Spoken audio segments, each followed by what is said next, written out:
Thank you, and good evening, everybody. Please speak into the mic if you could. Thanks. Okay, is that better? All right.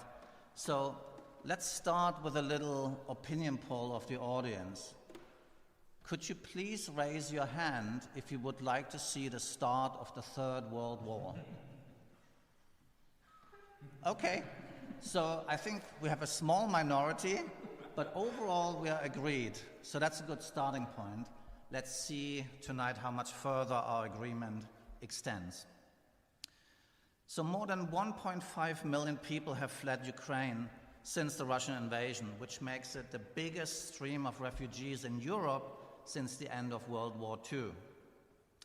Ceasefire talks are currently underway, but Putin repeated that Russia would only stop its offensive if, quote, Kiev ceases hostilities and fulfills Russia's well-known requirements, end of quote. Putin referred to the 8-year-long aggression against the Donbas region in the east and the need to prevent Ukraine from advancing further towards NATO membership. Most of the bourgeois media reporting has framed the situation merely on its own terms between evil, aggressive Russia and poor, defenseless Ukraine. Unfortunately, this has been mirrored by varying degrees by most of the left. And sadly, Tucker Carlson from Fox News has more accurate observations on Ukraine than many so-called Marxists these days. In 2004, the US-supported Orange Revolution in Ukraine prevented Viktor Yanukovych, considered overly friendly with Russia, from winning the presidency. In 2010, Yanukovych, a corrupt servant of Ukraine's oligarchs, did manage to get elected president, and for the next several years sought to play Russia and the EU off against each other. In 2013, he rejected the EU's offer of a $10 billion loan conditional on implementation of a brutal austerity package and opted instead for a $15 billion bailout from Moscow that came with a promise of continuing subsidies for Ukraine's energy purchases.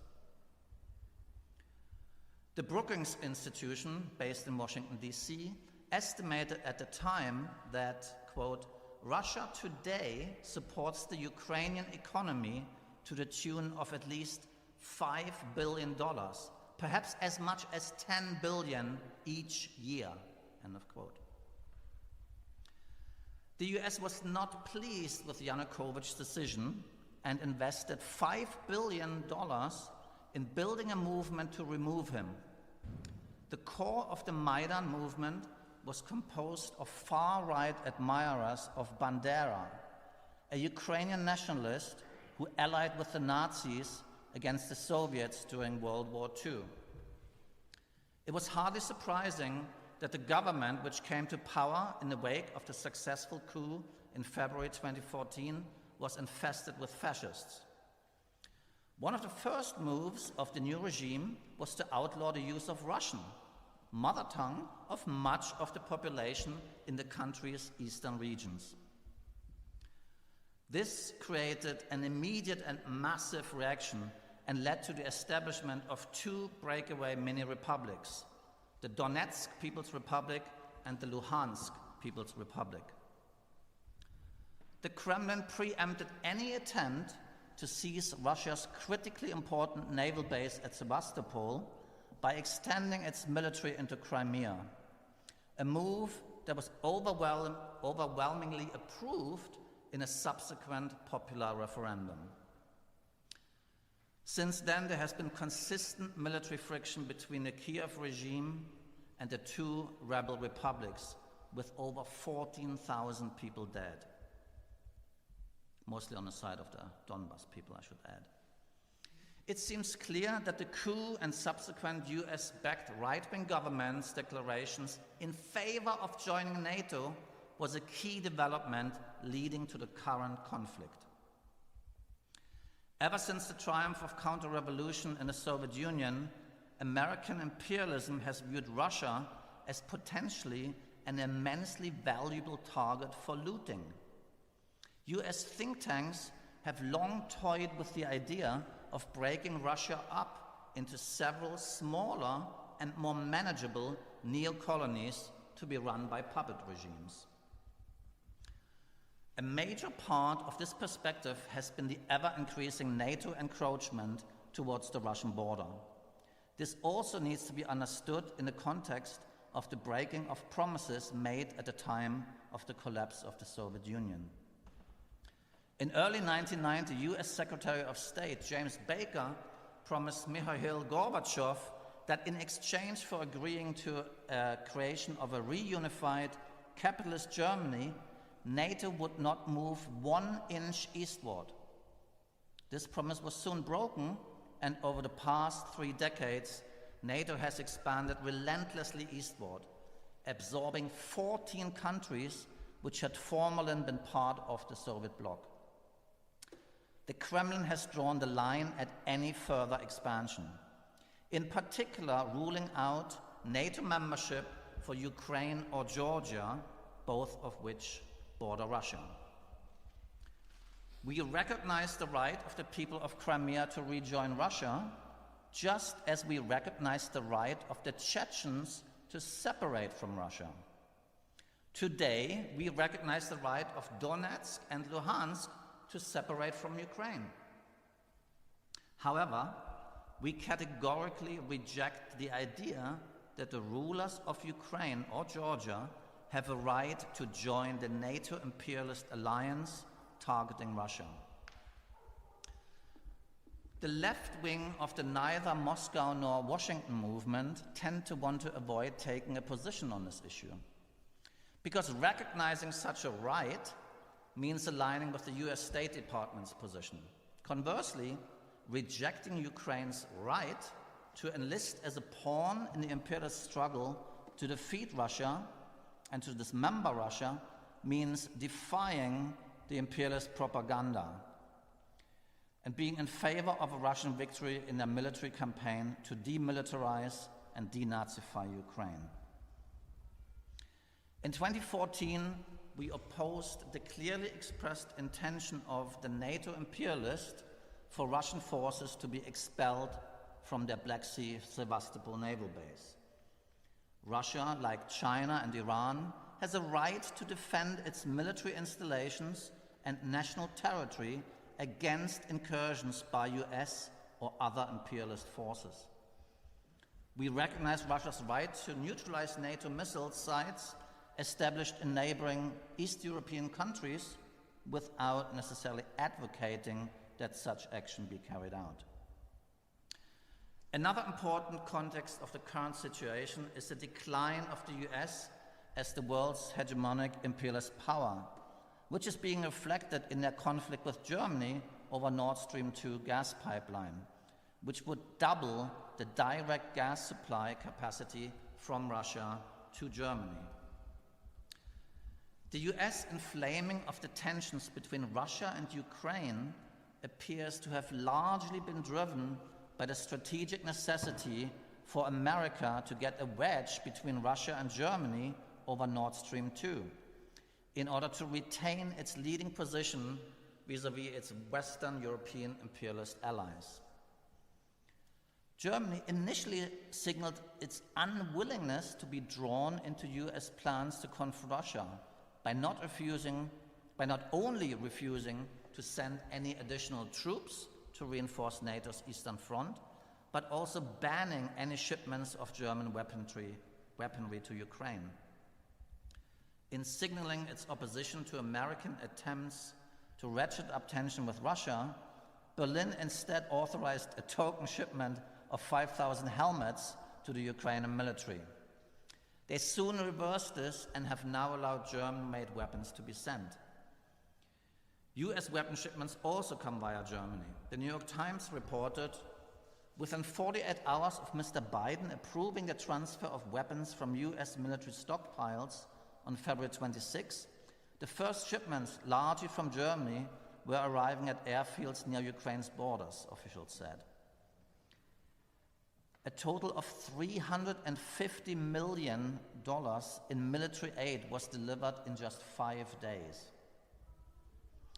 It is significant that the US has been supplying Ukraine with weapons worth billions of dollars in the last several years, making it the third largest recipient of military aid after Israel and Egypt. The struggle to isolate and constrain Russia is key to US attempts to retain its predominance over its NATO allies. But the broader struggle for retention of global supremacy targets the Chinese deformed worker state. Meanwhile, Washington's refusal to normalize relations with Russia, where Stalinist rule was overturned and the Communist Party marginalized, has pushed the Kremlin into an ever closer military and economic alliance with China, based on their common need to resist American aggression. The decline of US imperialism is accompanied by an erosion in its capacity to forcibly impose its will, as well as its soft power appeal. Its hostility to the Iranian mullahs has pushed Tehran into a de facto alliance with Moscow and Beijing, signaled by the recent signing of major economic cooperation agreements signed with both China and Russia. China has designated Iran as a key player in the Middle Eastern component of its Belt and Road project. Revolutionaries support the struggles of indigenous forces, no matter how reactionary, who attempt to drive out imperialist occupiers, like the remaining US forces in Iraq and Syria. We welcome any assistance that Russia, Iran, or China may provide that helps accomplish that objective, while not offering any political support to Putin's reactionary pseudo-democratic regime in Moscow, nor to the Iranian theocracy. While we defend the Chinese deformed worker state against both foreign imperialist pressure and indigenous forces of counter-revolution, we advocate workers' political revolution to oust the bureaucratic Chinese Communist Party as the only means to open the road to genuine socialism. In a specific conflict between Ukraine and Russia that erupted, our assessment of the three main players in this crisis is roughly as follows. First, we have the imperialist United States, which is leading the NATO imperialist alliance, but resisting Zelensky's demand of establishing a no-fly zone over Ukraine, as this would mean war with Russia, the start of World War III. Secondly, we have dependent capitalist country Russia, which is qualitatively similar to, let's say, Brazil or Iran. And third, we have neo-colonial Ukraine, which is acting as a pawn, as a foot soldier for US NATO imperialism, and is doing the fighting on their behalf. Revolutionaries recognize Russia's right to militarily defend itself, and by extension Crimea and the Donetsk and Luhansk People's Republics, from any intrusion by NATO powers or their Ukrainian puppets. And we oppose all US NATO sanctions, threats, and military provocations. We take exactly the same attitude to imperialist bullying of Venezuela, Nicaragua, Iran, and any other dependent capitalist country. We similarly oppose attempts to forcibly reincorporate the two breakaway republics in the Donbass back into Ukraine. What liberal bourgeois opinion fails to recognize is that while Russia is acting aggressively at a tactical level, invasion of Ukraine, it is doing so within an overall defensive strategic framework against extension of NATO right up to the Russian border. We consider Russia to be within its rights to take that threat off the agenda. Russia's capitalist oligarchs, like Putin, are indifferent to the concerns of working people, whether in Russia, Ukraine, or other countries of the near abroad. Putin deserves no political support whatsoever from revolutionary socialists. The only historically progressive road forward for the Russian people is through workers' revolution to overthrow his regime. The same applies to the rulers of Iran, Syria, and other capitalist neo-colonies. Yet the implacable hostility with which Marxists regard these regimes does not negate the urgency of defending them from imperialist provocations and aggression. The communist attitude to any adjustment of Ukraine's frontiers is chiefly determined by the will of the people involved, as in the case of Crimea. So if, for instance, Russia, in the areas of Ukraine where it does not have popular support of a clear majority, moves from military actions that are primarily against the infrastructure of the Ukrainian armed forces and the Azov battalion to a strategy of attempting to impose a long-term occupation, we would no longer favor their victory. The current dangerous international conjuncture is just the latest manifestation of the fundamentally irrational character of global capitalism, a social system that is driven by the imperatives of capital accumulation to constantly engage in dangerous predatory activity. The crucial task before us is to rebuild a genuinely revolutionary movement internationally, committed to rooting itself in the struggles of the proletariat. Such a movement can only be constructed on the basis of a genuinely revolutionary internationalist program based on the historical experience of the victorious Bolshevik Revolution. As a first approximation in the present circumstances, it is necessary to be able to distinguish between the rapacious US-NATO imperialist predators and their intended victims, and being prepared to militarily block with the latter when they fight back against the former, without in any way offering political support to them. Here in the imperialist heartlands, we must do all we can to oppose and disrupt the actions of our own rulers' war efforts. Thank you.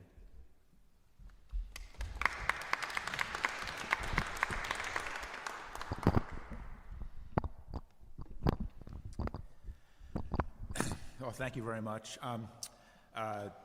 Christoph covered a lot of the ground I was going to go over, but I will just go over it very briefly. And I essentially agreed, I think, with 90% of what he had to say. I have a few quarrels around the edges, and perhaps one more important quarrel that deals with a more central question. Christoph is absolutely right. There's no doubt that that 1990, during the period of the breakup of the Soviet bloc, that all the key figures of the day, the key political figures, Secretary of State James Baker, President George Bush I, Helmut Kohl, Francois Mitterrand, even Margaret Thatcher, all assured Mikhail Gorbachev that if he agreed to the reunion of East and West Germany, which meant incorporating the former German Democratic Republic into NATO, that there would be no further NATO advance to the east. That was clear, and that goes with our understanding of the time, which was a time of heady optimism, of bourgeois utopianism, and also social democratic utopianism. So the Cold War was over, swords would be beaten into plowshares, a heavenly peace would descend upon the world, and at last the globe could attend to the myriad social problems that had been neglected during the Cold War. That was the prevailing attitude.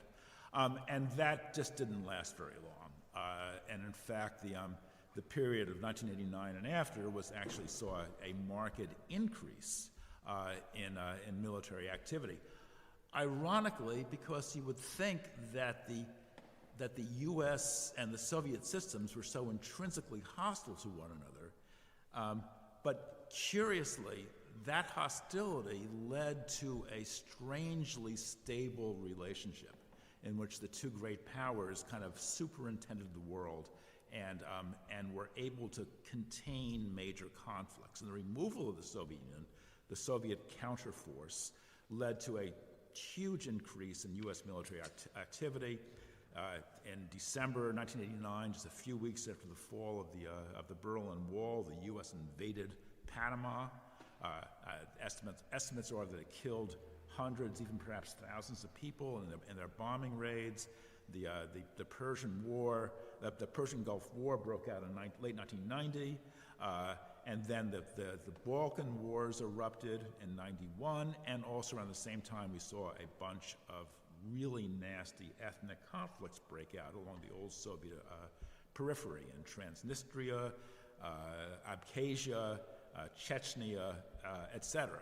And this growing instability led to both a push by NATO and a rush by the former Warsaw Pact nations, which led to the tremendous extension of NATO to the east, right up to the Soviet border, the Russian borders, I should say. And there's no doubt that as to who was on the defensive and who was on the aggressive. There's no doubt as to what the power balance lay. The Russia was a stricken, collapsed state. It was going through a social emergency that makes the Great Depression in this country seem like a cakewalk. And the U.S. took advantage of that. And in the Balkan Wars, to Russia's great alarm, the U.S. blamed Serbia for all the problems, targeted Serbia, and in early 1999 issued an ultimatum to Serbia to something called the Rambouillet Accords, which demanded the stationing, I think, of 30,000 NATO troops in a portion of Serbia, then Serbia, called Kosovo, free transit of NATO troops throughout Serbia, and exemption from Serbian law of those NATO troops. It was a call for an invasion, every bit as much explicit as Putin's invasion of the Ukraine. And so alarmed were the Russians that Boris Yeltsin, previously a pliant instrument of U.S. foreign policy, essentially, as his health was failing, promoted a bright young ex-KGB member named Vladimir Putin, named him as his successor, with the clear mission of essentially resisting U.S. aggression and the U.S. strangulation of Russia.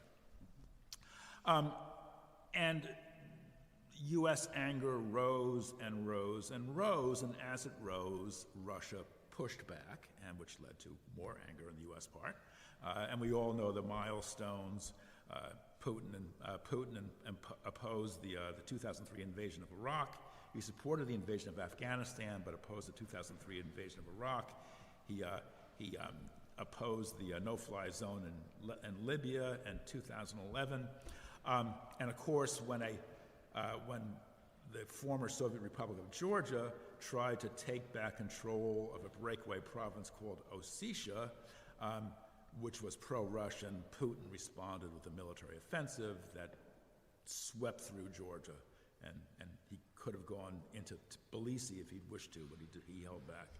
And so all of which caused the U.S. temperature to rise more and more and more.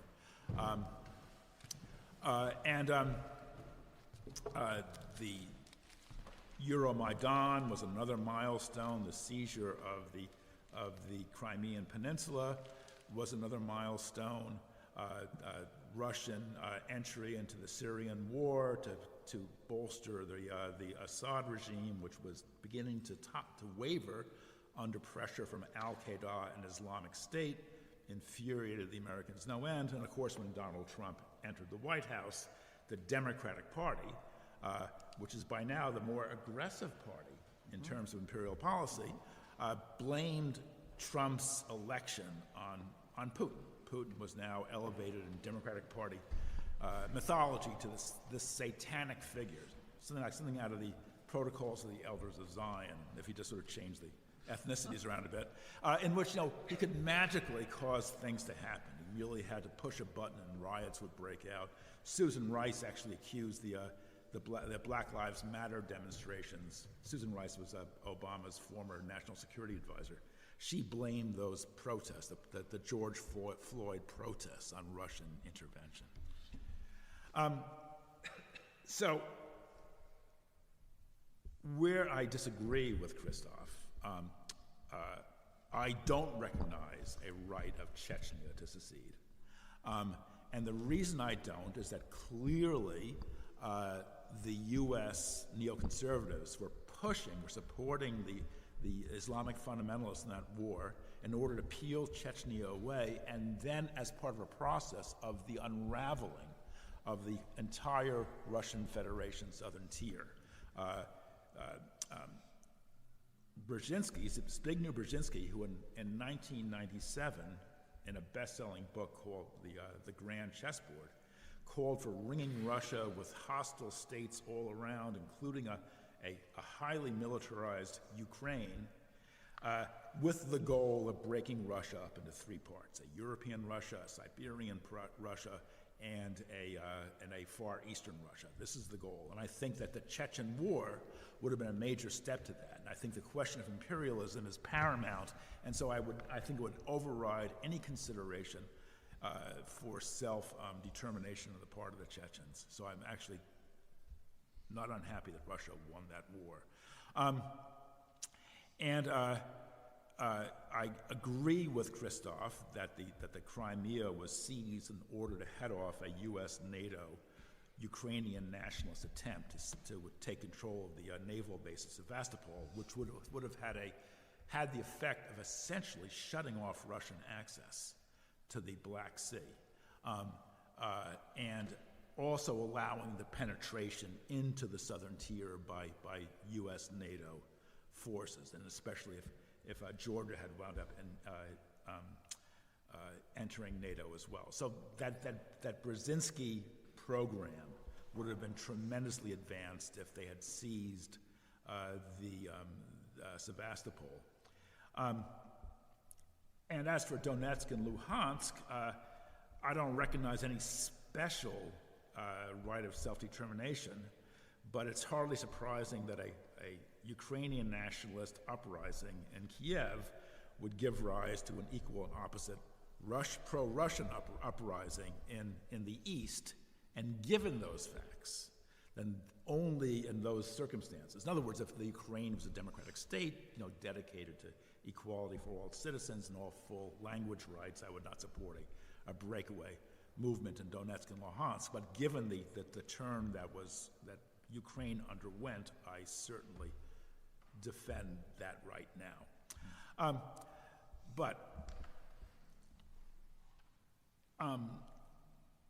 So that is what paved the way for the war, the increasingly aggressive policy on the part of NATO, and that the election of Joe Biden,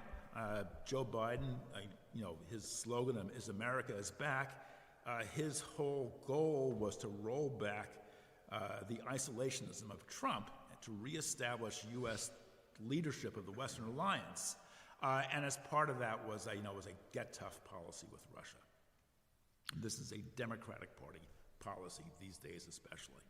And it's very interesting to know that just last November, the Ukraine and the U.S. signed a strategic partnership agreement in which the U.S. endorsed Zelensky's goals of taking back Luhansk and Donetsk and taking back the Crimea. Now, can people here imagine what would happen if Russia and Syria had entered into a formal strategic partnership whose goal was to take back the Golan Heights from Israel? I mean, the alarm, the fury, the anger, the mobilization in both Washington and in Tel Aviv would have been indescribable. So therefore, it's hardly surprising that this caused serious alarm in Moscow, and that Putin took steps to sort of put his foot down, stop the NATO advance. That said, and I'm not sure whether you made this clear, this is what you were saying, but I do not support the invasion. Is the BT position that you do support the invasion? Or It's Russia's right to okay, take care of I do not support the invasion. I think the invasion it was, and I've always regarded Putin as a very cool and calculating actor on the world stage, and I think that this is a blunder of massive proportions. It just, it's indefensible on any kind of democratic grounds. I think that he's he's created an Afghanistan on his doorstep, and therefore taken a good-sized problem and multiplied it many times over. And essentially, I mean, the best we can hope from the Ukraine now is that it'll be a bloody stalemate that will last for years and years and years, a massive bleeding wound in the side of Europe that will not go away, will fester, will become infected, will end up spreading. Anyway, so enough with where we've been. And I've been going on for too long, so let me just try to wrap up really fast. I think that where we are now is that this crisis, the big question is whether this crisis leads to a nuclear war, which I think is unlikely in the near term. In the long term, it grows likelier and likelier the more the great wound festers. That's the worst case scenario. Another scenario is it turns into merely to a 1914, which of course would be disastrous beyond imagining. But even in the best case scenario, where you have the festering wound, but it spreads no farther, and Poland and Romania and the rest are not drawn into the war, and no one is stupid enough to impose a no-fly zone. I think that this is leading to a giant economic crisis. We're seeing the worst energy crunch since the 1970s. A dramatic spur to inflation, which today hit 7.9% in February. So we'll see what March holds, which is going to make all the more likely an even more massive crackdown by the central banks led by the Federal Reserve, which will throw the global economy into a savage recession. I just can't see any alternative to that. So for the working class international proletariat, even the proletariat that's not actually in the war zone, what the war means is militarization, authoritarianism and censorship, and inflation and layoffs, and other kinds of cutbacks as well. And the interesting thing about so I think that the left has got to form an anti-war movement. The interesting thing is it can't be an anti-war movement like the ones during Vietnam or Iraq, because those were led by essentially liberal to radical bourgeois elements. And those elements have removed themselves because they're all pro-war. So therefore, and whereas Vietnam took time, and it took place at a time of capitalist ebullience, and the Gulf War, the invasion of Iraq took part at a time. Well, there was a recession, but I think that this war will take part at a time of deep recession that will strike the working class politically and economically with huge force. And so therefore the anti-war movement that has got to form, and I think will form, will be a proletarian anti-war movement, one that is not led by liberal Democrats who are all pro-war, but will be led by socialist, working class socialists. And in an article just out in the Weekly Worker, I formulated 4 demands, but on some reflection, I'd like to extend those to 5. And these are the 5 demands that I think that such a movement must be built on. I've got to wrap up really fast, so I'm going over my time. They are no to NATO, no to unemployment and inflation, no to censorship, no to neo-Nazis, and no to war. Anyway, that's it.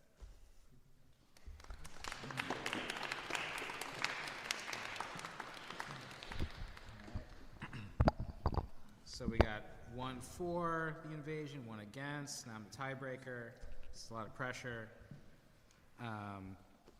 Well, yeah, I'll begin by just, we're talking about like what the left should do. I think that's like that's really the stakes of what we're talking about. And so my idea of what the left is basically from my purview as a podcaster, as a blogger, that kind of thing. So it's mostly people my age or younger, mostly people kind of like me from the US or from the UK. People, a lot of people I know on Twitter. This is like a very limited view of the left. This is what I understand. And this left, for the most part, when the intelligence was coming out from the US State Department that an invasion was coming, said, that's bullshit, it's not happening, they're lying. And then when it happened, to their credit, most people said, well, we were wrong, we thought it was stupid to trust the US, we learned our lesson in the past, and so to their credit, to our credit, there's a lot of reappraisals of these categories, and we're rethinking what these frameworks, what their use is. So, for example, the framework of imperialism. Previously, I typically hear the idea of imperialism essentially meaning the foreign policy of the United States and Israel, maybe the UK and France and a couple other countries. But now that's expanded to also Russia as an imperialist country. Then there's this framework of anti-fascism. Opposing fascism seemed like a very important thing for people my age to do in 2016, 2017. So looking at this conflict and wondering who's the bigger fascist and what side we should be on based on that has become a big part of the discourse. Like looking at the symbols of the paramilitaries in Russia or in Ukraine has become kind of an obsession of people in this left that I perceive.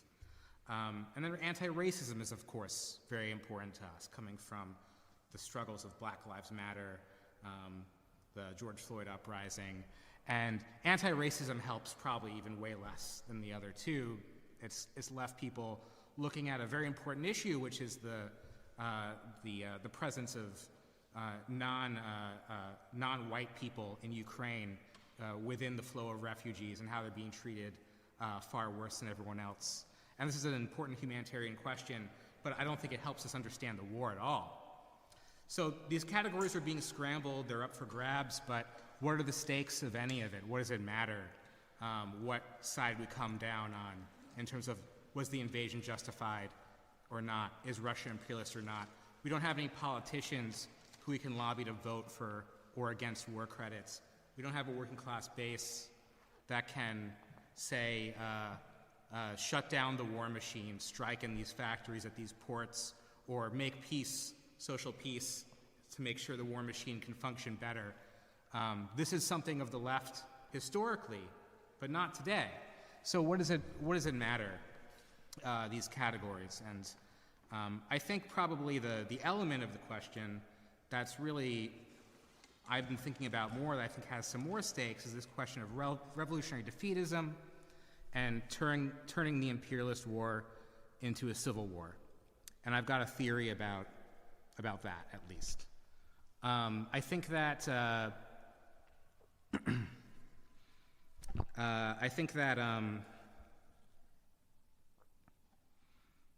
I think that when we talk about revolutionary defeatism, we immediately start thinking about World War I, 1914. And I've heard some more compelling cases to be made about Russia's involvement in the war against Japan and how that failure led to the revolutions in Russia of 1905, in January of 1905. I think those are interesting parallels, especially the second one. But there's a parallel I'm more interested in, which is a revolution that happened in the Russian sphere of influence in January of 2022, 2 months ago, in Kazakhstan. On New Year's Day, there was the removal of fuel price caps, and the price of fuel went up twice overnight.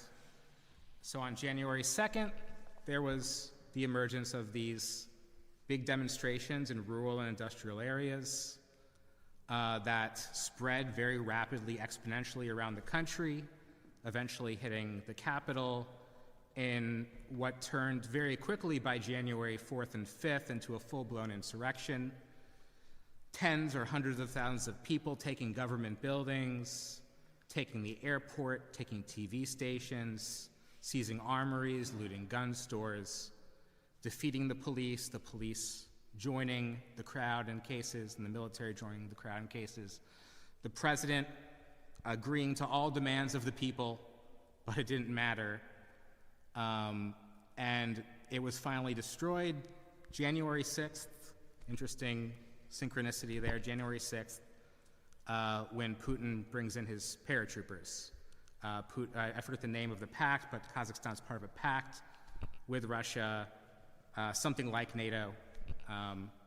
And as part of a regional peacekeeping operation, they slaughter the insurrection. And that was the end of it, for January at least. And this was really unprecedented in a way. This was something of a high watermark of a series of events that really begin sort of similarly, including similar uprisings in Belarus, I think it was just last year, Kyrgyzstan, and that's just that region, but also in South America in 2020 and 2019, in Chile and in Ecuador,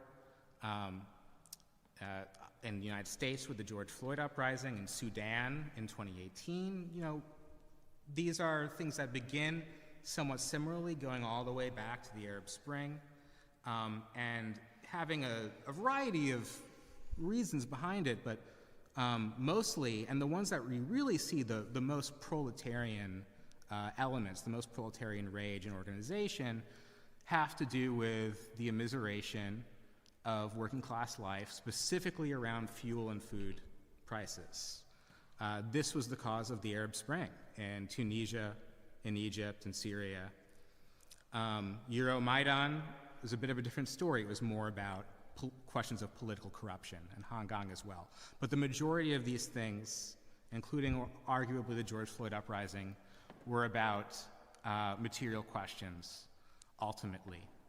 And so I think that if we see this cycle of struggles, this wave of struggles, and we look at Kazakhstan as the most recent incidents, it's still rising. And in Kazakhstan, we have the first case of something like an insurrection, an armed insurrection that was poised to overthrow the state, to suppress the state. We don't know a lot about what the people in Kazakhstan wanted, where that was headed. We just know how it ended, the suppression by Putin. So I think now with the outbreak of this war, which, seems like it was planned long before even January, but the two cases might be related. We're looking at a case where, on one hand, this might be a crushing defeat for Russia, not unlike the Russian Empire's defeat against Japan in 1904, causing a huge economic crisis in Russia, aside from what the sanctions happened. And even if it's something of a victory, even if they take Ukraine, we're looking at Russia that's going to be in a deep economic crisis and with a sense of defeat on some level that they didn't expect. But also we're looking at as you said, an economic crisis worldwide that's going to be much deeper than what even we've seen in 2008, for instance. Russia and Ukraine, of course, huge suppliers of grain. I've read statistics like a third of the world's grain come from this region. And even if the war were to stop today, there's going to be massive disruption of grain. Obviously, gas and oil is going to be massively disrupted. So these two indicators that are common to a lot of this rising wave of uprising are going to be massively, massively disrupted. These prices are going to go way up. We're going to see, we usually shouldn't be so confident when we predict things like this, but we're going to see massive uprisings as a result of this. So in terms of what my left should be thinking about and what it should be preparing, already in the United States, we're seeing people getting really mad about gas prices and about inflation and about food prices. And they absolutely should be, and I think that this would be a really good grounds for a new kind of social movement not only against capitalism in the state or what have you, but the argument from the Democrats is going to be this is Putin's war, this is Putin's inflation, or whatever. And this will be an excellent opportunity to say, okay, fine, look at this geopolitical situation that led to this war, and people are uprising all around the world about gas and about food, and so all these people who are mad about this in Kazakhstan and Chile and wherever the next uprising comes, we're all in this together. We're all being made to pay for this stupid war that nobody wants. That might be the ground for an anti-war movement, besides like the question of who's the biggest Nazi or who's the biggest imperialist or whatever. But there's something that I'm really worried about, especially in the US context, which is that over the last couple of years, the idea of insurrection, for example, or the idea of being against the state has become closely identified with the right. And while January 6th and the anti-vax movement and the truckers and all this, I have some comrades who say, there's something material about these things, there's some reason to intervene here. I disagree with that. I think that these are petty bourgeois movements. I don't think that they're materially based other than in the material concerns of the petty bourgeois. But if a movement popped up around gas prices, would it look like one of those movements? Would it have this kind of anti-Biden MAGA veneer? The Let's Go Brandon thing is really largely already about gas prices. They put these stickers of Joe Biden pointing to the gas prices on the fuel tanks. So my concern is that this movement, as it pops up, is going to look like a right-wing movement, or is going to have a right-wing vanguard. And the working class is going to identify with that. And the left is going to call this movement racist or reactionary or whatever. So I think what we should be doing, what the US left, this left that I understand, should be doing is preparing to intervene in that movement somehow, steer it away from the right, and steer it towards working class politics. Thanks.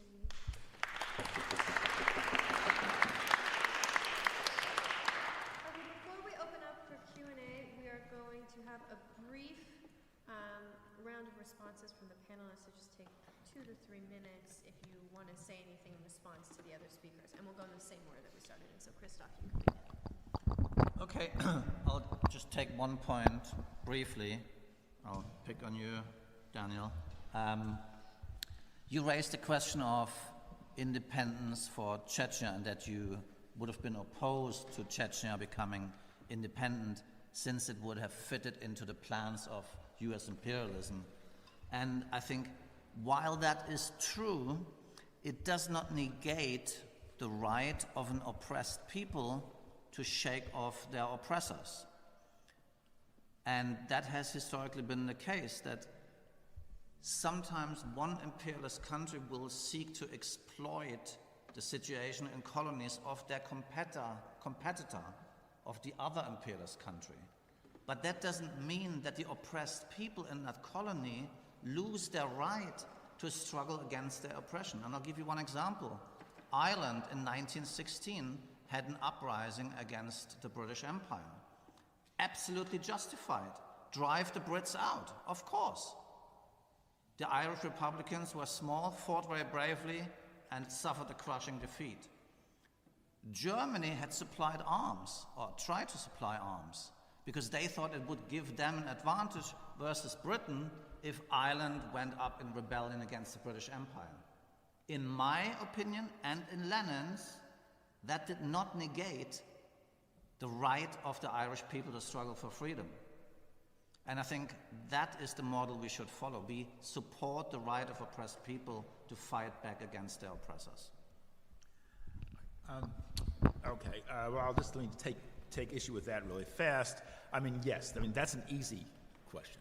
I mean, because Marxists are completely, not neutral, but equally hostile to both the British and the German empires. And so we therefore, we don't give a fig between them, and we're happy to see the Irish revolutionaries go their own way. And it's immaterial to us whether Germany supplied them with arms, just as it's immaterial to us that they supplied Lenin with a sealed train to go through Finland to Russia.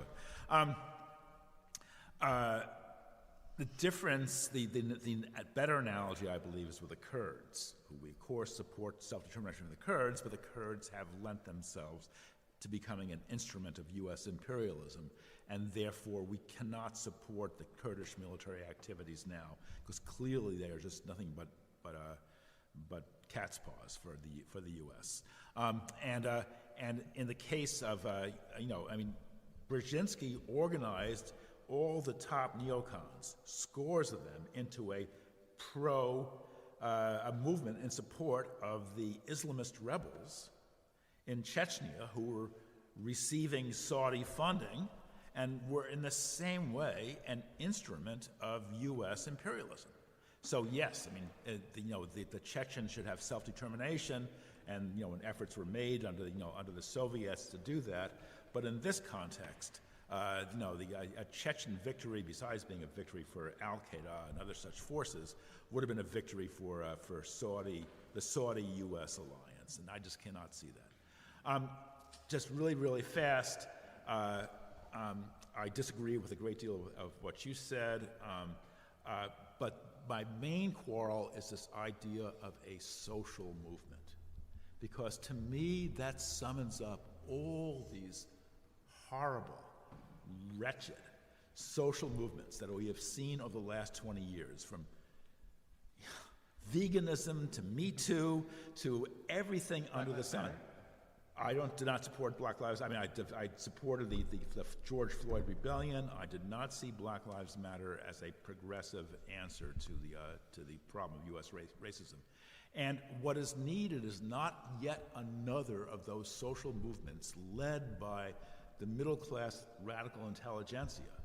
What we need is a movement of the working class, led by working-class socialists, who will essentially mobilize the class, as a self-conscious class that is increasingly aware of its great historical tradition and role, and not just another ephemeral, social movement, and which, by the way, can't get anywhere because these elements essentially are supporting the Democrats. Most of them are Democrats. And they are supporting the Democrats.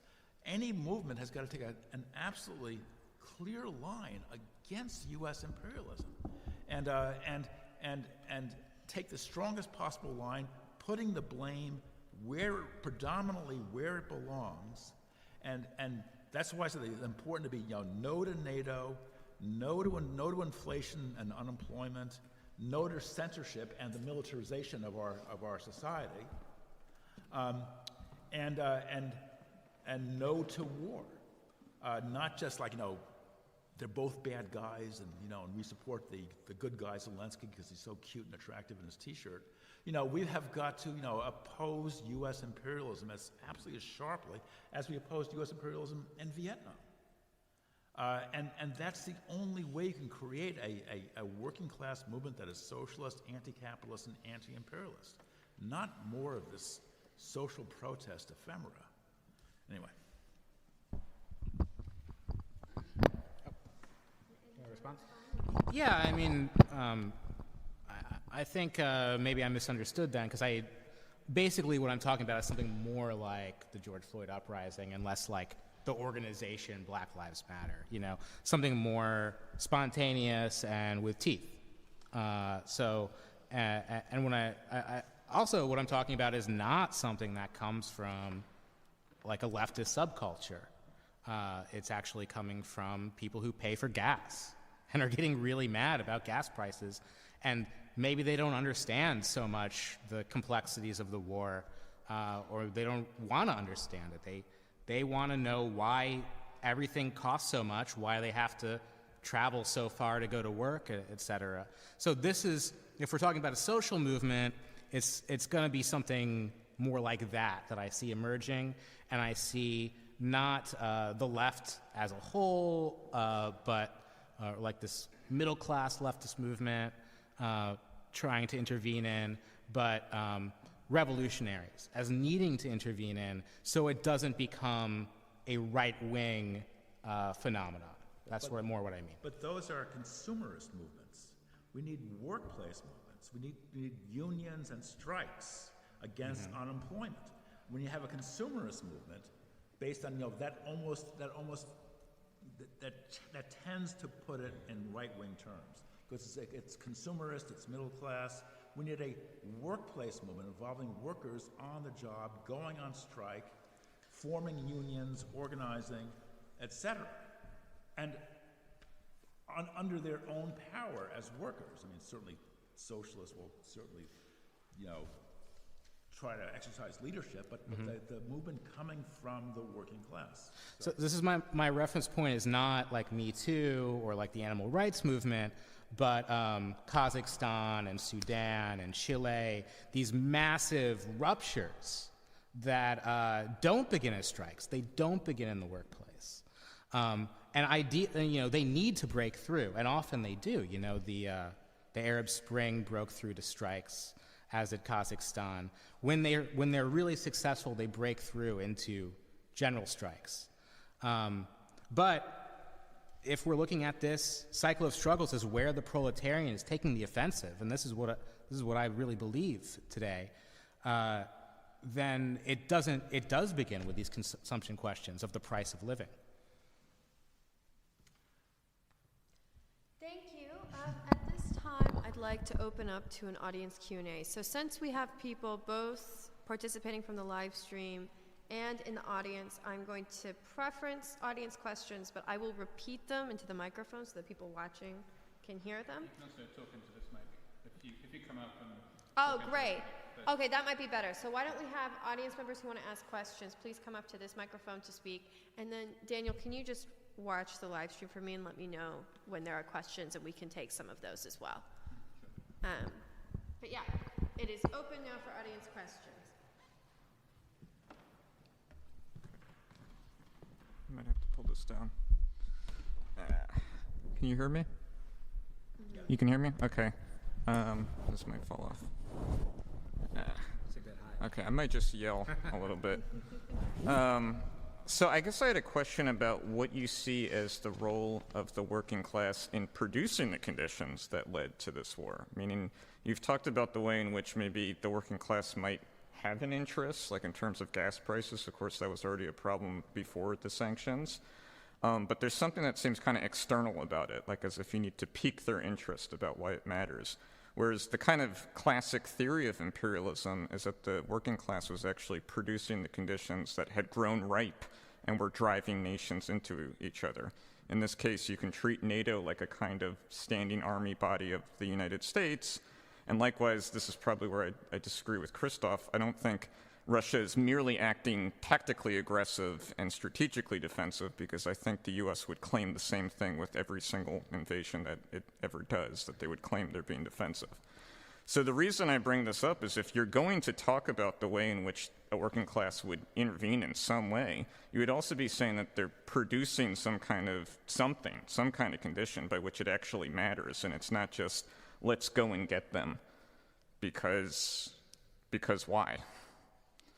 So I was wondering if you three could reflect on that question. I can repeat it if it's not clear.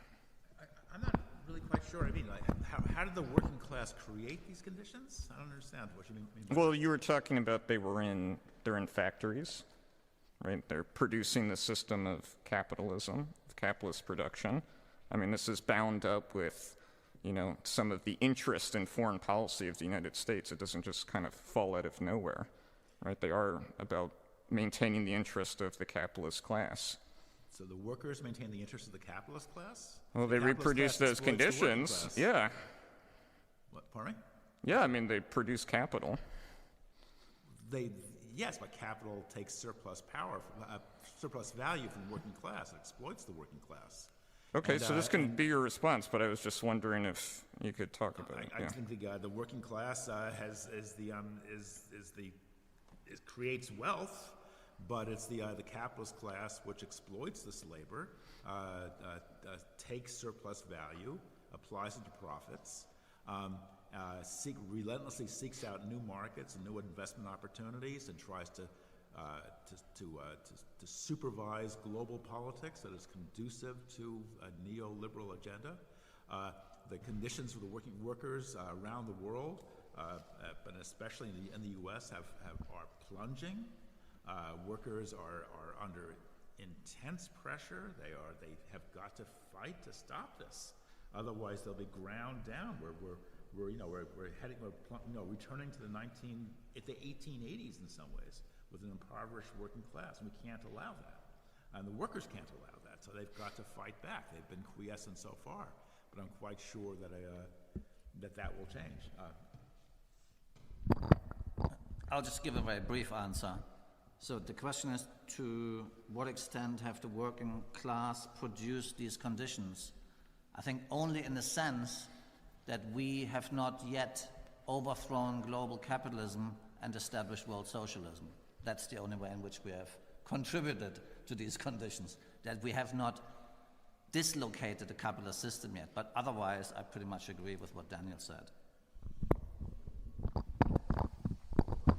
One thing that comes to mind is that Euromaidan, even though I agree that it was captured by the right and went in this right/neoliberal direction that is hard to defend, was a working class initiative on some level. It led to a massive general strike in Ukraine, and as much as we could say that the U.S. was propelling it or took advantage of it, it was a manufacture of the Ukrainian people.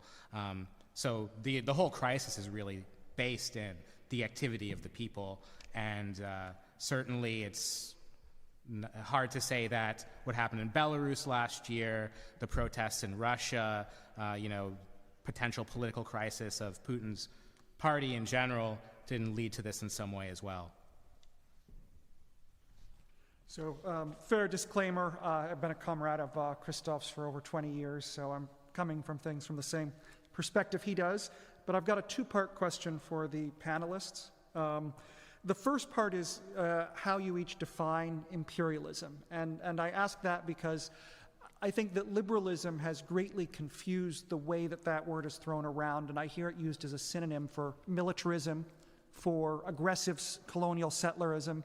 And I do not think a nation like Russia, or a nation like Israel for that matter, are imperialist, even though in the case of Israel I would certainly condemn many of its actions.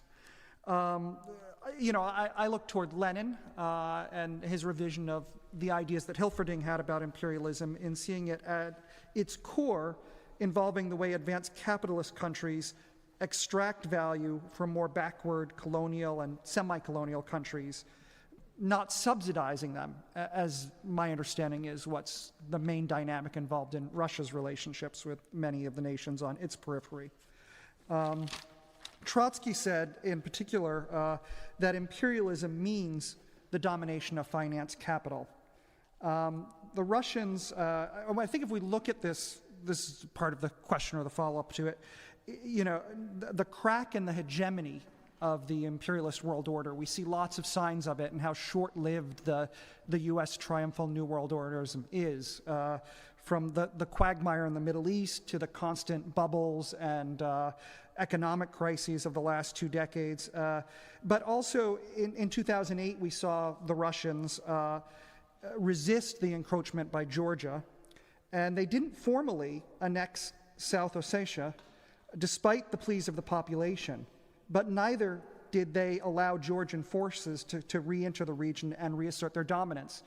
But this is not what imperialism looks like, right? At least, I don't think it does, but I'd ask the other speakers if they think that that's what it looks like. And for example, this is just one example, in 2010, the price of crude that was charged to the countries of the former Soviet Union that Russia had relationships was $20 less a barrel than what Russia was selling oil to for the other countries of the world. If Russia had charged the Commonwealth of Independent State Nations the same price, it would have been an additional $389 billion in revenue from their exports. This is not what imperialism looks like, right? Unlike the imperialist powers whose predatory relationship with colonies center on pumping value out of them, Russia's weak capitalist class is not exploiting assets, but subsidizing their economy by supplying energy at prices that are below the global market rates.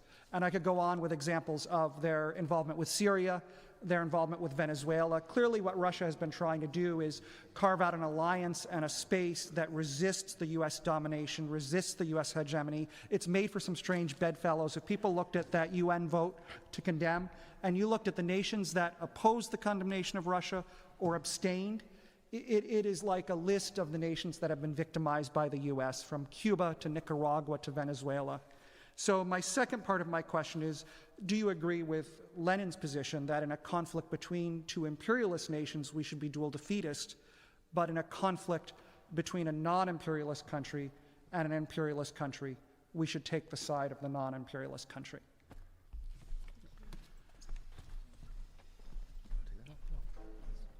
Do you want to go first?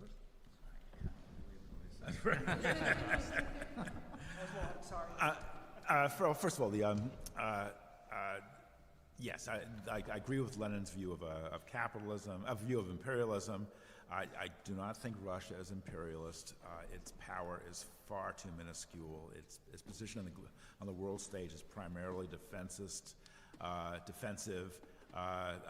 What you say about the fuel prices, I wasn't aware of that, but that sounds completely plausible and it's very interesting because Russia wants to maintain a series of buffer states.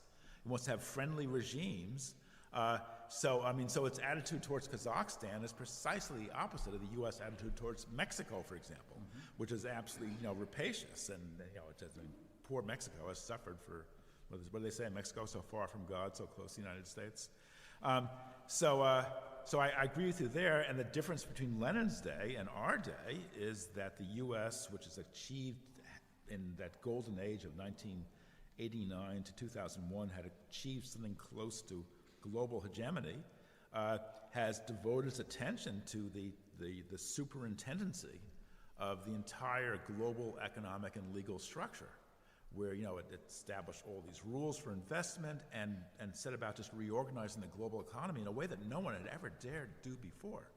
And this created winners and losers, and it also involved the application of military force as well, a major increase in military force, which, yes, put Russia on the defensive. But I wouldn't regard Russia as a colonial state either. It's not a Syria. It is a regional power which is capable of projecting its power, not nearly to the extent of the U.S.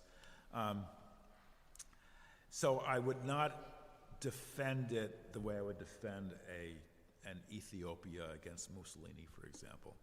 I think that, and to do that in this context, by the way, means that we become hostile to any anti-war movement in Russia. I would be hostile to an anti-war movement in Russia that was pro-US, but I would not be hostile to an anti-war movement in Russia that adopted a policy of revolutionary defeatism and called for the working class to take power. I would solidarize with any such movement.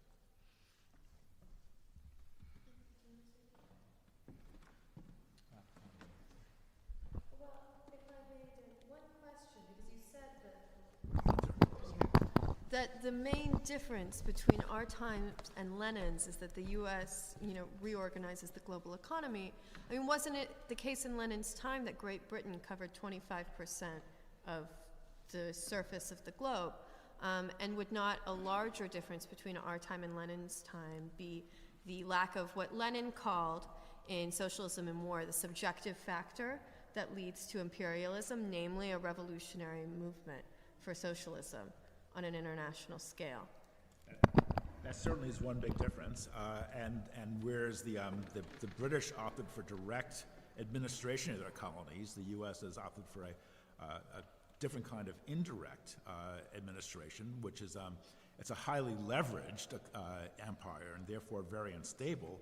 But the U.S. has been able to manipulate the global legal, economic, and political structure in a way the British couldn't, because they also had rivals in Germany and France as well. So there were there were 3 or 4, depending on how you count them, major empires of the day, whereas now there really is only one. And so the U.S. essentially has the field to itself until it started cracking up in a major way, starting in the early aughts. And there is no revolutionary socialist movement. That's, of course, all too true. And did you have anything, he asked for definitions of imperialism.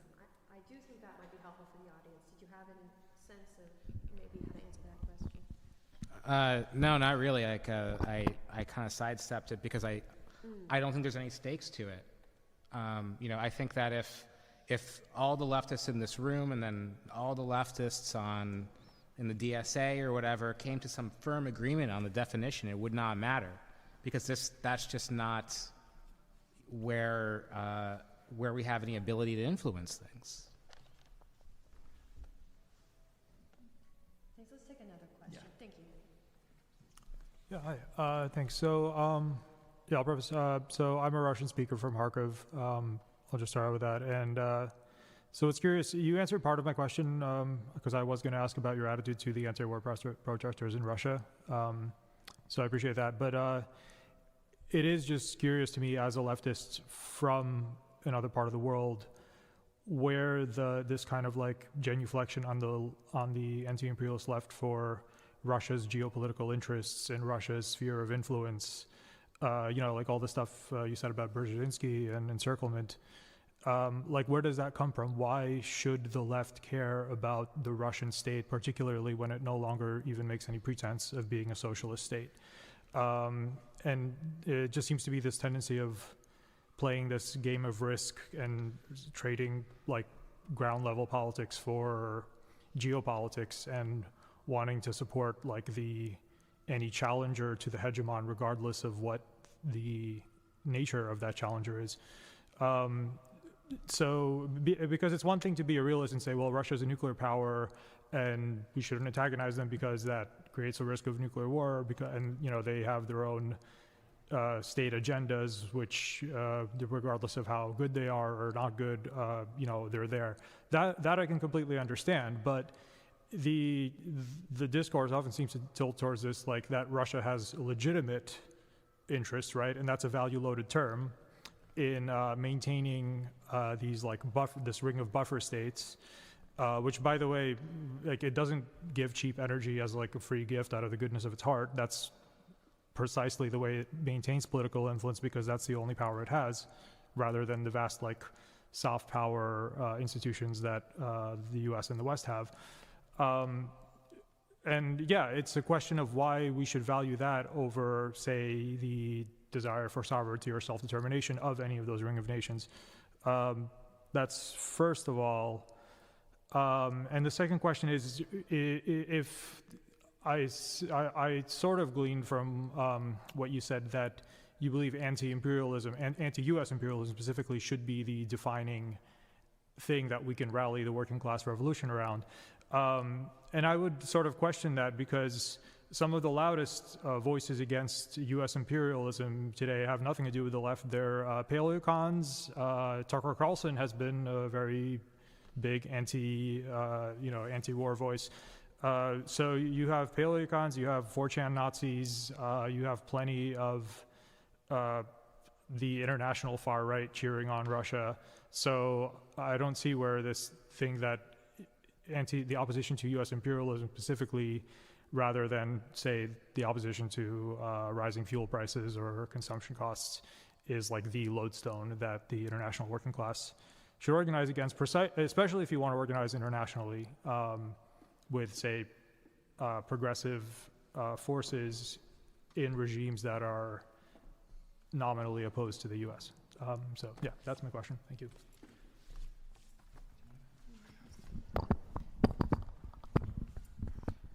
Yeah, so I think in answer to the comrade's question, we need to understand that we live in an epoch of an imperialist world order that has increasingly exhibited tensions and aggression towards other countries.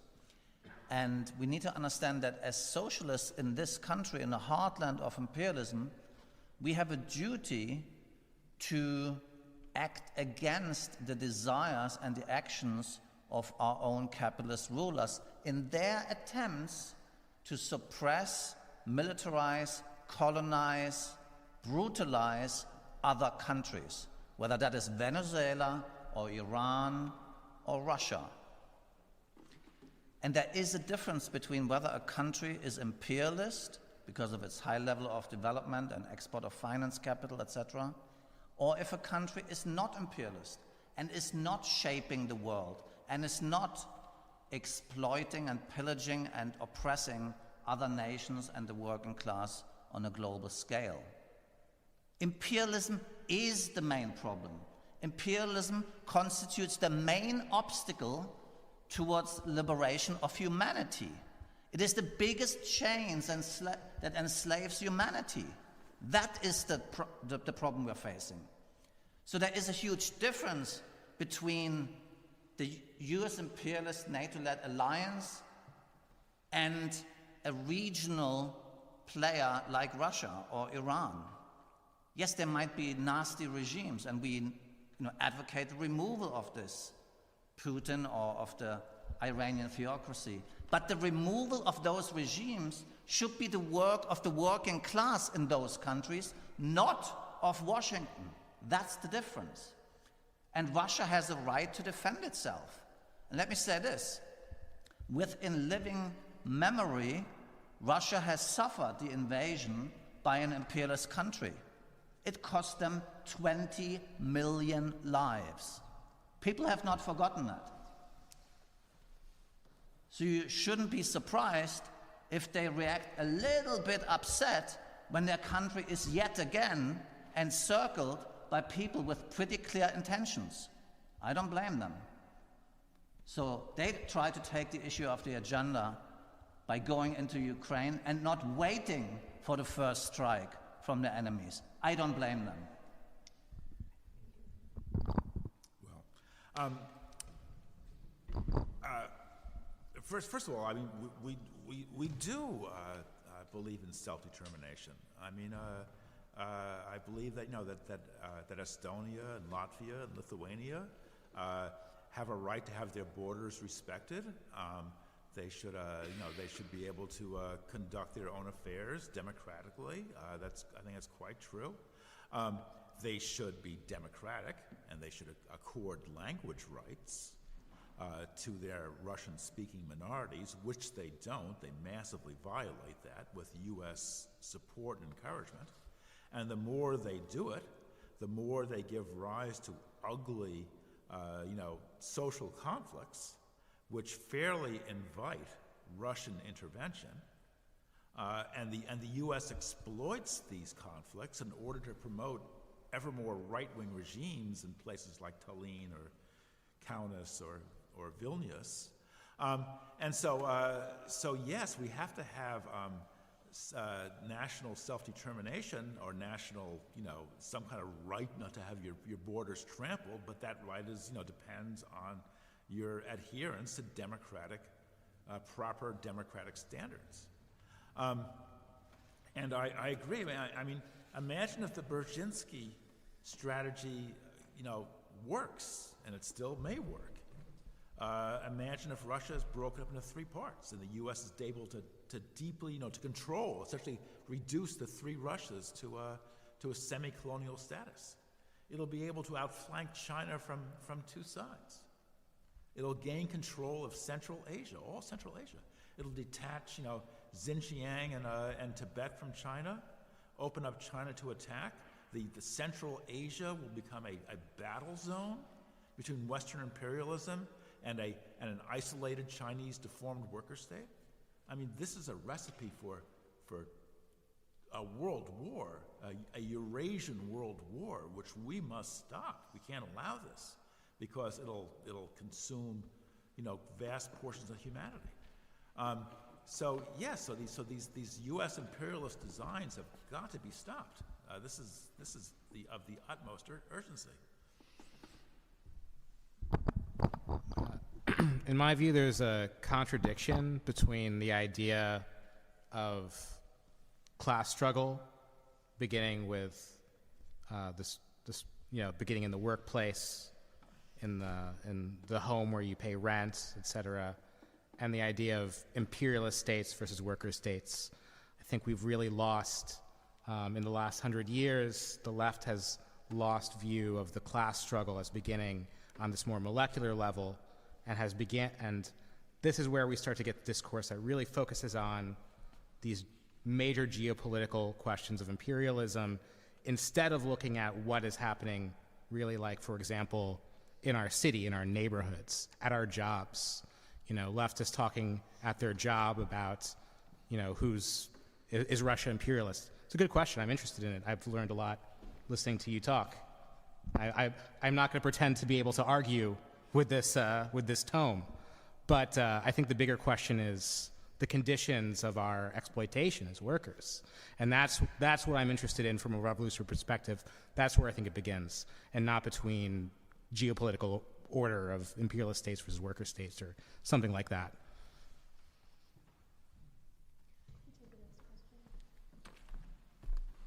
Thank you. Okay, so I have 2 follow-up clarifications to the prior questions and then a question of my own. So first, for Gitlitz, I guess you kind of just answered it maybe, but what do you make of the line for defeatism? Should we advocate for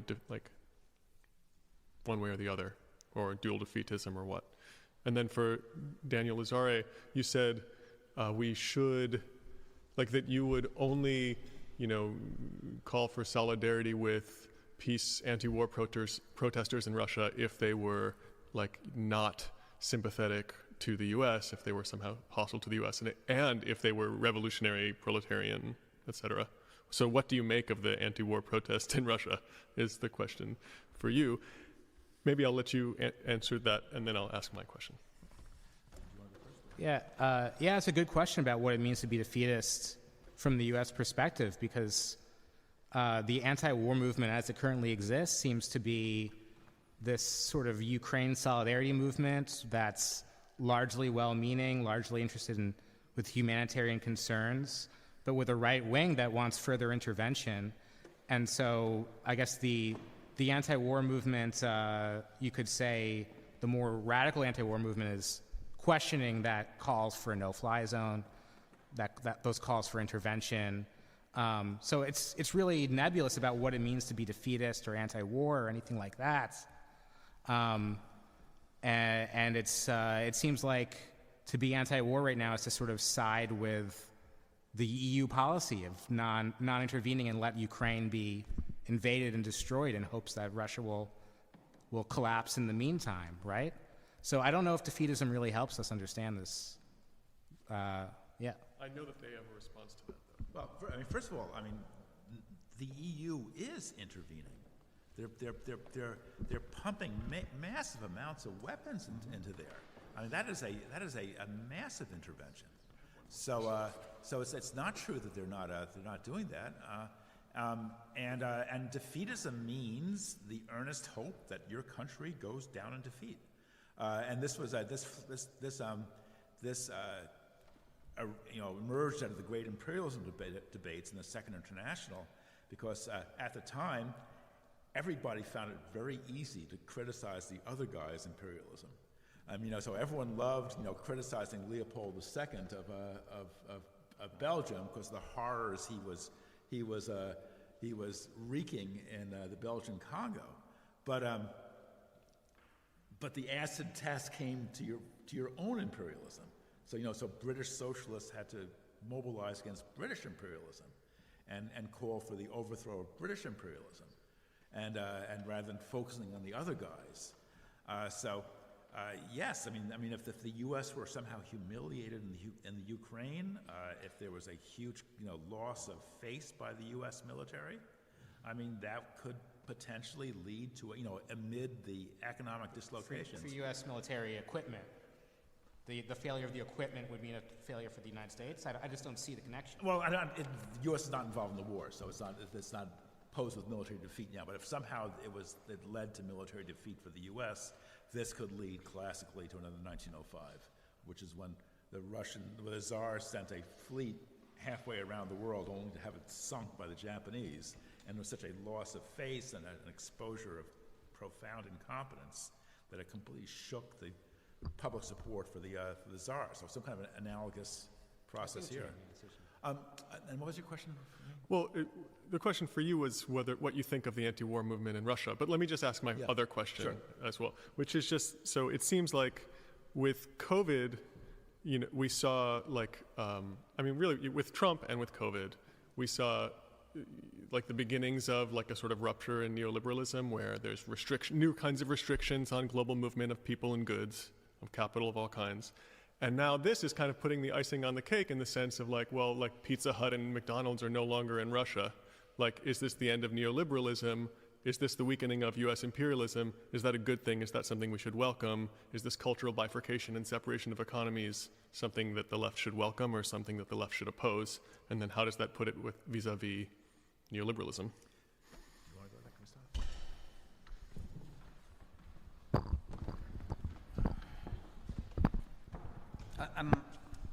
I'm not sure if I will answer your question to your satisfaction, but I will try to outline what I see as sort of some of the moments of the decline of U.S. imperialism. I think on the one hand, we see increased tension between U.S. imperialism and other imperialist countries. As I was just chatting with Daniel early on, Germany has been acting far more independently in the last 25 years than it ever did since the end of the Second World War. Germany has always been a staunch ally of Uncle Sam. Whatever you want to do, we are right with you, right? That has changed. The German bourgeoisie is pursuing its own agenda, just like Japan and other countries, France, are acting very much according to their own agenda. The US has lost the grip as the bulldog that is leading the pack. So that's one feature. But ironically, as a result of the sanctions against Russia, we are also seeing a further decline, probably very soon, it's already underway, of the US dollar as the leading currency. And the sanctions against Russia are actually accelerating this. With Visa and other companies pulling out, what Russia will be forced to do, and is already doing, is switch towards payment systems developed by the Chinese. So they're decoupling from the leading dollar, which is only accelerating the decline of US imperialism. And this is the insanity of US foreign policy. We don't expect it to be rational, but their own actions, trumpeted as we are defenders of freedom, is actually undermining their own stability and their own position within the imperialist pecking order. That is some of the insanity that we see being acted out. I'll leave it at that.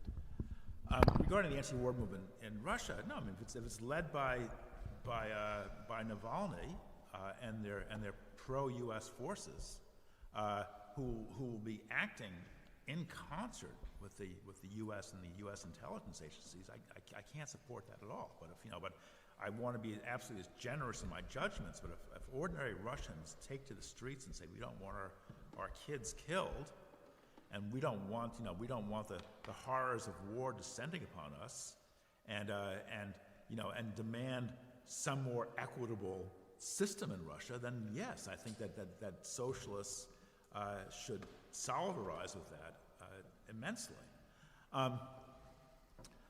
So that's what I think. But I think you can't do that unless you are absolutely crystal clear as to where what imperialism means and the role of imperialism. Because a vague kind of general kind of feeling about being sort of like people shouldn't kill one another, which is true, is going to lead to a dulling of judgments, and whereas the working class has got to make absolutely sure that it sees the U.S. imperialism as a chief enemy. It wants these adventures to stop. It wants an end to unemployment and inflation, and it wants an end to the militarization of global society, including the United States. I mean, censorship, the press, they're going wild. This is much worse than I saw during the run-up to the 2003 invasion of Iraq. And I think that kind of neoliberalism is dead. We are moving towards a much more regimented kind of society and economy, and a much poorer one too, and one that'll be much harder on the working class.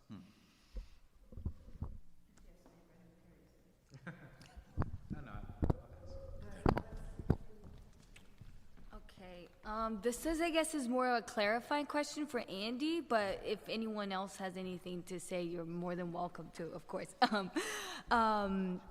So I guess I'm wondering, what do you take the difference to be between, like you were saying, that this conflict right now is creating this possibility for a working class movement that is different than past, as you call, petty bourgeois movements. And so I guess, are there any ideological or material conditions that you think are qualitatively different from that they're creating these grounds now that didn't for these petty bourgeois movements? Because I know you mentioned inflation, but what is different between this type of economic crisis right now and others? And in relation to that, whether you agree or not with Dan's stance on that, I guess he just clarified in terms of there not being an international socialist movement like there was in, let's say, Lenin's time. And so if you think that is true or not, and if not, how do you reconcile that with your claim that this conflict right now is creating the grounds for a working class movement? I don't totally understand the second part of the question. Do you agree with Dan when he says that there isn't an international socialist movement like there was in Lenin's time? Oh, yeah, of course. Well, maybe here's a way of putting the question that was raised actually by somebody in the chat, is are there, okay, so both Daniel and Andy said that you wanted an anti-war movement, a working class anti-war movement. Perhaps the objective conditions are or will be there, but are the subjective conditions present? Okay. I think that's kind of what Rosa's question to you was getting at. Okay, yeah, thanks for those questions. Well, first, yeah, it's good to clarify what I meant.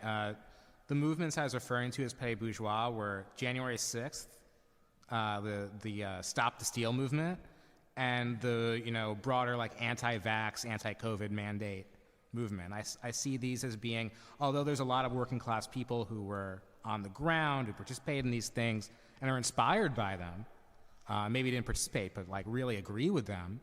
The logic of it, I think, has to do with middle class people who are feeling their status lessened by regulation, by loss of status in various ways. And so these very assertive, rebellious-looking movements become to a lot of working class people what it looks like to challenge the state and challenge power. And that's really dangerous.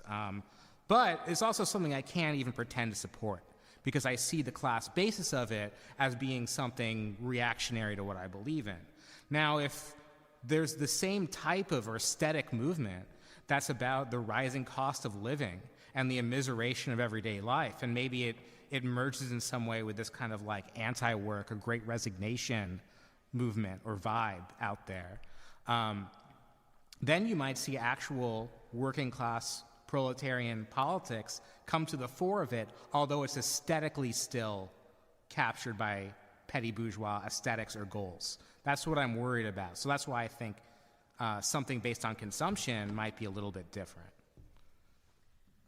Dan, I wonder if you have anything to say to that, just because it seems as though you and Andy are in some ways rehashing kind of the old Second International debate, or even prior to that, debate between the anarchists and the Marxists about economic versus political struggle.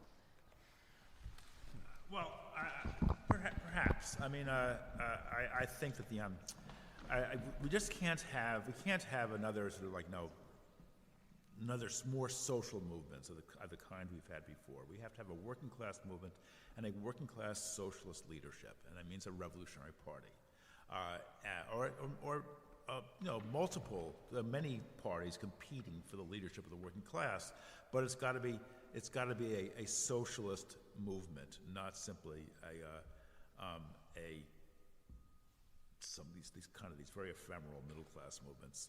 And as of January 6th, January 6th was a quasi-fascist uprising. It was an attempted coup d'etat. And socialists can't have anything to do with that at all. And I think the U.S. is facing a grave constitutional crisis. And I think if things go the way they think they're going, we actually may be approaching the end of anything resembling formal democracy in this country. And when you couple that with growing militarism and savage, recession, then we're entering into a very dark period, which will not have room for those middle class movements, and will only find a way out of it if the working class mobilizes itself. And of course, the subjective factor is entirely absent. That's what distinguishes our age from Lenin's age, where even the United States, socialist consciousness had made great inroads, and now it's almost entirely absent. But that has got to change. And so yes, we're coming from a period of underdevelopment, but we've got to move to a period of development and develop this movement and the political consciousness that goes with it. We've got 10 more minutes left, and so I wanted to ask, would you like to ask a question? I would just like to ask a follow-up to that previous question then. So, we know that, say, the lower your income is, the more of that disposable income gets spent on essentials like food or energy. How do you manage, perceptions around the backlash to the supply shock we're going to see and the effects on oil prices and food prices? How do you preempt that being, cast as reactionary, white supremacist, what have you? More broadly, how do you avoid the, American left from becoming or appearing to become just an interest vehicle of the upper middle class, let's say?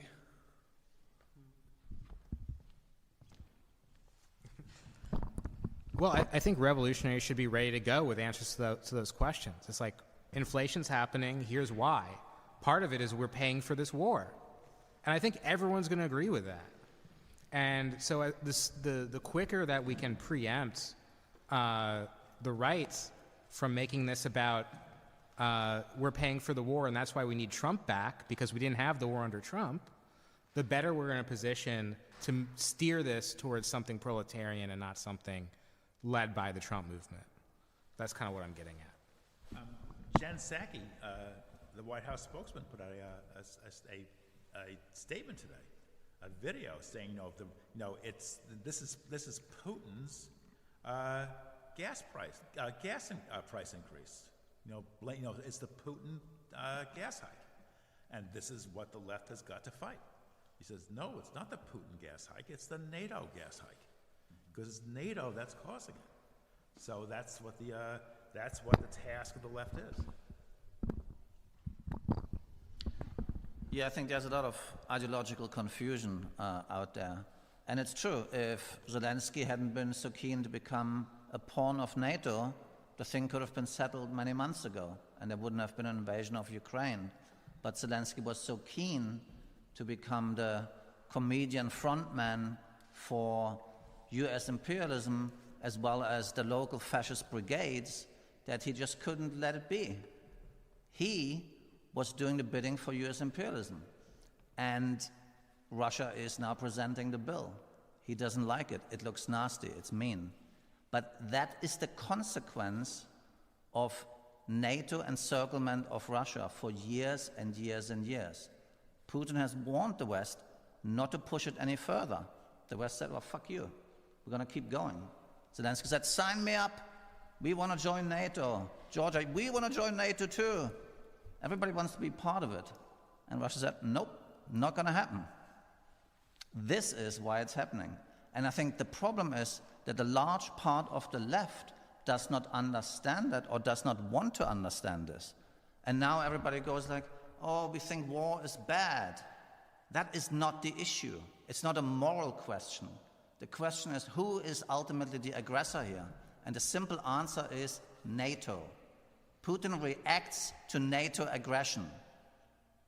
What would you do if your house was surrounded by people with guns doing military exercises in your backyard and saying, we're going to fuck you over? Are you going to go, yeah, that's fine. So, why? We shouldn't be surprised. Wait, I didn't hear. I didn't hear that. What was that, please? Stand up. I guess, what would you do? I guess I would unleash my artillery on civilian districts. That's a reasonable thing to do, right? Why don't we take Yeah. the last question, and then I'm gonna wrap up Yeah, okay. in a second. Yeah, thank you for giving this panel. And I think this is more to Christoph and Daniel.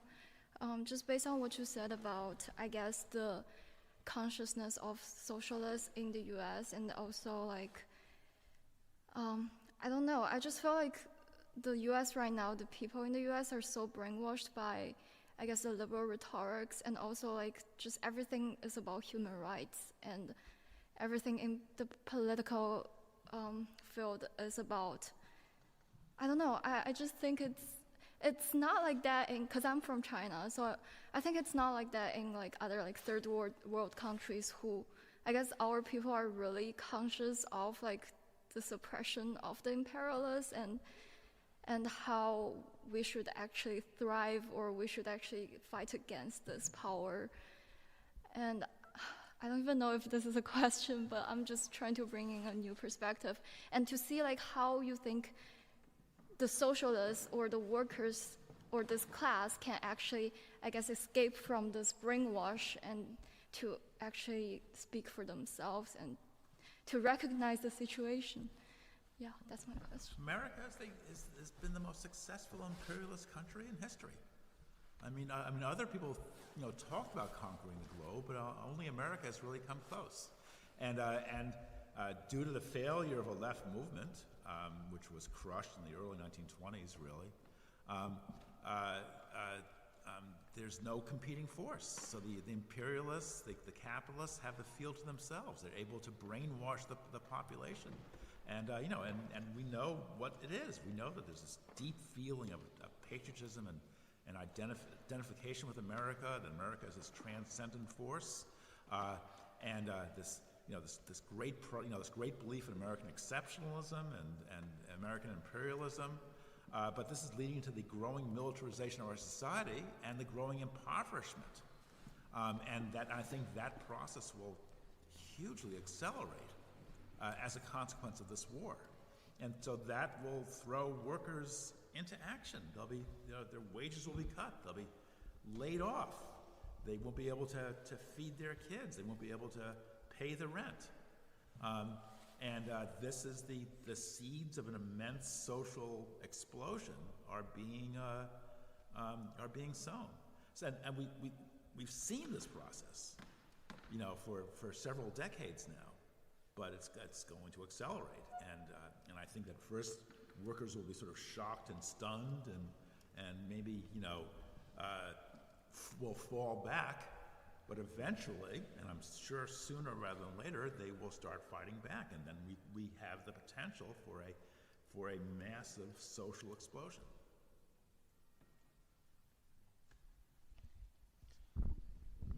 Yeah, I'm not surprised that people in China have a better sense of US imperialism than people in the US.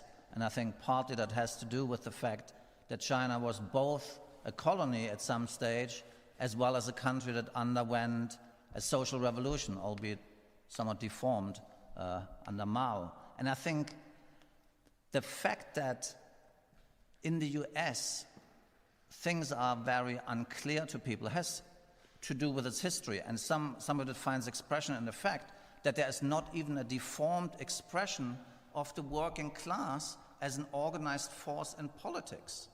There is no Labor Party as such. It doesn't exist. You only have the Republicans and the Democrats, who are essentially the same.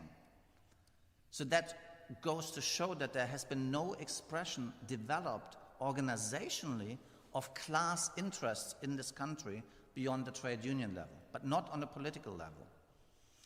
So how do we change that? It's very difficult. And I think one of the things that makes people change their mind about stuff is when they see successes. Nothing is as sexy as success. The Bolshevik Revolution attracted millions of people because it was a successful overturn of an oppressive regime of capitalism.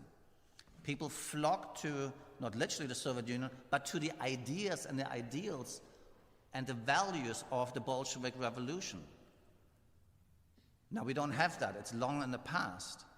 But any success that we can achieve here, whether it is in an anti-war strike against US imperialism, that kind of anti-war strike, or a movement against cop violence, those are things that people can identify with because they can see that something can be done against the oppressor. And that mobilizes people because we feel isolated.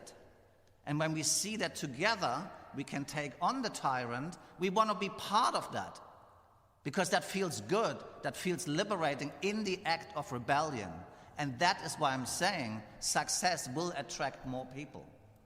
And it can start small, but it can also grow as you draw more people in.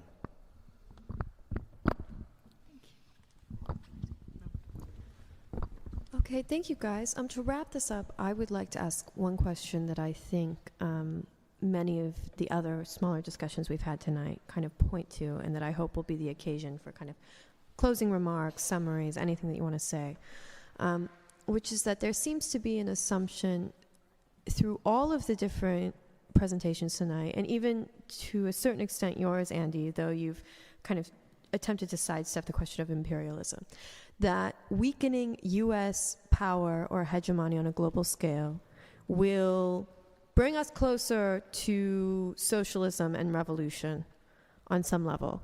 Why is that the case?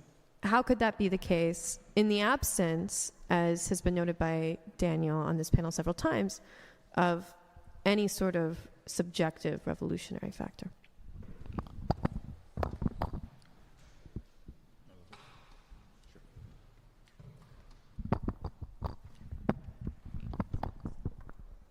So I think weakening US imperialism has a benefit for the people around the world.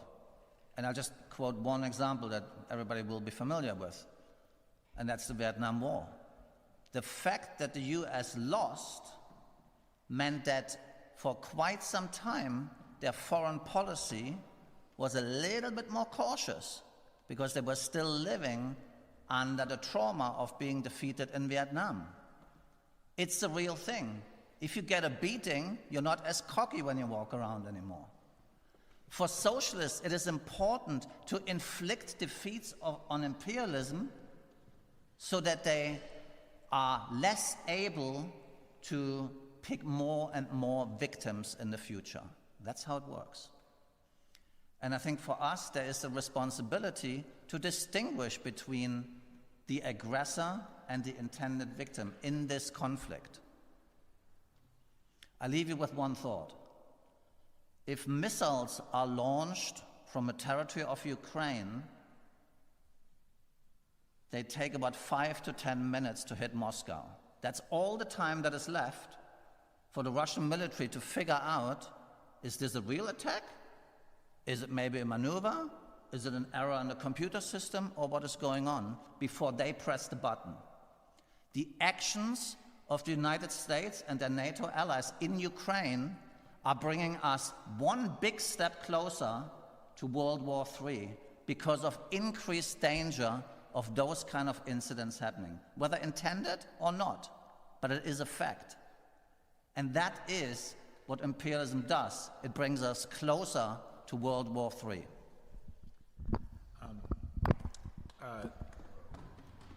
Actually, my approach is actually a little bit different. I mean, I think that you're right. I mean, if American imperialism were to somehow be destroyed tomorrow, we could have a world that was that was poor and disorganized, with 1,001 local conflicts without any larger organizing principle.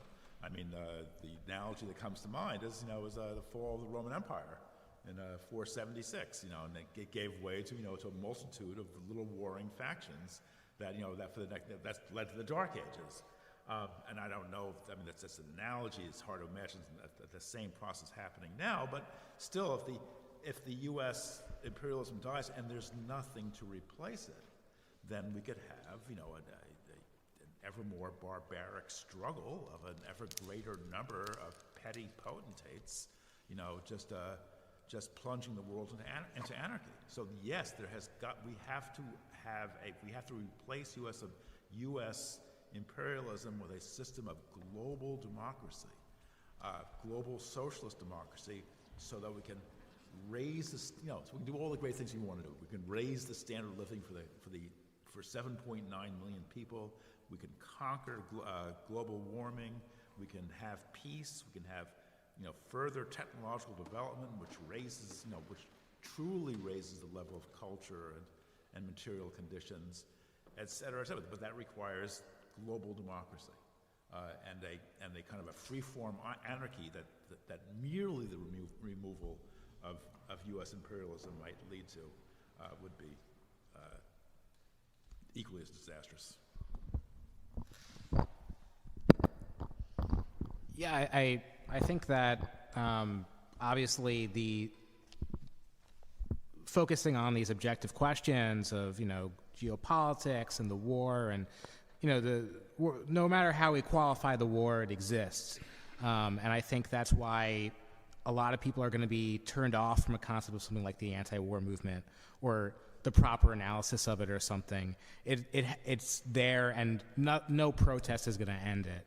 So I think that's why I'm focusing, my focus is a little bit different in terms of what's made the proletariat really take the offensive over the last 10 years. Where has the subjective factor come from? And in the United States, the biggest proletarian uprising was the George Floyd uprising. Like you mentioned, people in this neighborhood in Minneapolis saw someone that they knew, their neighbor, be murdered because he was trying to pass a bad 20 or something, trying to rip off the store for $20. He got killed for that. And these people got together, hundreds of them, and burned down the police station where the cops that killed him worked. And that wasn't just a neighborhood action. It sent a signal to the entire country that the United States government was vulnerable. And a report just came out this last week from the Minneapolis Police Department that part of the reason they were vulnerable was because of the pandemic, was because they hadn't really trained for something like that happening during the pandemic, which is interesting. So I think that, the pandemic is a subjective thing. It's a subjective fact. And no matter how we analyze it, we can't really have the correct line. The proletariat learns the lessons that it has to learn from it. And part of that is we're going to have to pay for this pandemic one way or another, and they might kill us for it, but also the state's going to be weaker and we can fight back. And I think maybe that's a model for where we're seeing an anti-war movement. Not the anti-war movement like Iraq, where you protest in the millions and nothing's achieved, but something more like the George Floyd uprising in comparison to the first round of Black Lives Matter, where you don't just protest, but you go on the offensive.